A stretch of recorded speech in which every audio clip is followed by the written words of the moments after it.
Nous continuons notre préparation à la fête du Christ roi de l'univers. Je vous invite à laisser résonner une fois de plus les paroles du Seigneur qui nous appellent à être avec lui. Aujourd'hui, plus précisément, nous les contemplerons comme prêtres et victimes. Notre roi est prêtre. Parce qu'il est prêtre, il représente Dieu parmi les hommes et il présente les hommes à Dieu. Il est médiateur. Il est le seul prêtre, prêtre par excellence.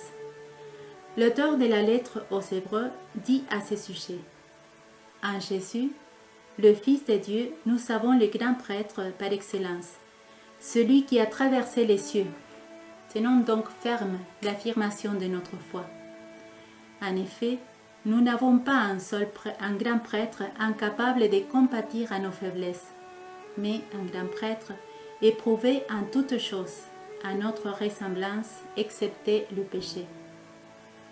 Avançons-nous donc avec assurance vers le trône de la grâce, pour obtenir miséricorde et recevoir, en temps voulu, la grâce de son secours. En tant que personne divine, il est prêtre sans tache et sans péché.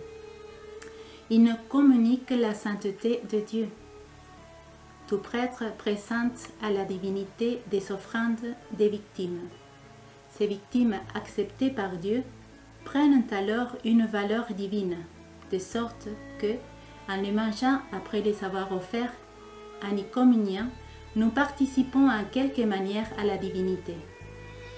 Ainsi, dans les sacrifices, il y a un double mouvement, du bas vers le haut et du haut vers le bas. Le prêtre présente à Dieu notre offrande, et Dieu nous la rend sanctifiée.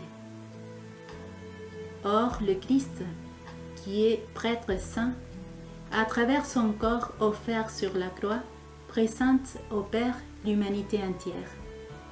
Le Père, à la résurrection de Jésus, offre à l'humanité sa propre vie, sa propre sainteté. Jésus, le prêtre par excellence, mu par son amour, en pleine communion avec le Père, a voulu s'offrir comme victime pour notre rédemption et notre sanctification. Afin de perpétuer ce sacrifice, il a institué l'Eucharistie. L'évangéliste Saint Luc nous dit: ayant pris du pain et rendu grâce, il le rompit et le leur donna en disant: ceci est mon corps, donné pour vous. Faites cela en mémoire de moi. Et pour la coupe, après le repas, il fit de même en disant: cette coupe est la nouvelle alliance en mon sang répandu pour vous. Corps et sang qui continue à se donner jusqu'à la fin des temps. Action qui se perpétue dans l'histoire.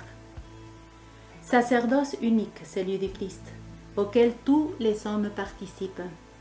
Quelques-uns comme prêtres ordonnés, qui exercent ce ministère au service des hommes, sacerdoce ministériel. D'autres, la majorité des hommes, nous participons au sacerdoce du Christ par notre baptême, sacerdoce commun.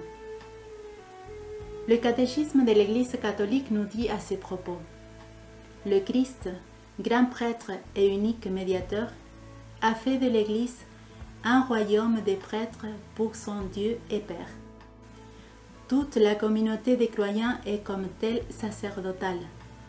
Nous, les fidèles, nous exerçons notre sacerdoce baptismal à travers la participation, chacun selon sa vocation propre, à la mission du Christ, prêtre, prophète et roi. Il a été la semence divine jetée en terre humaine. Par sa mort, il a donné du fruit. Il nous a montré le chemin. Et à sa suite, tous les saints ont été semences. Prenons quelques exemples. Le Père Kolbe a été une semence qui a donné son fruit. Le jeune Juan Roig, fusillé par des miliciens anarchistes durant la guerre civile de 1936, mort en offrant son pardon à ceux qui le tuaient. Béatifié récemment à Barcelone, a été lui aussi une semence chrétienne féconde.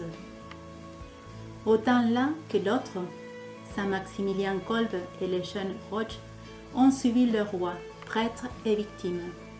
Et après eux, ou avant, tant d'autres dont on ignore même les noms. Les saints de la porte à côté, selon la jolie expression du pape François.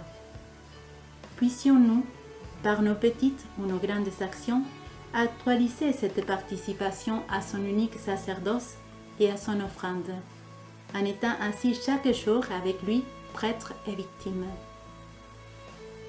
Faisons du sacrifice qui nous est imposé par le confinement une occasion de nous unir davantage à notre roi.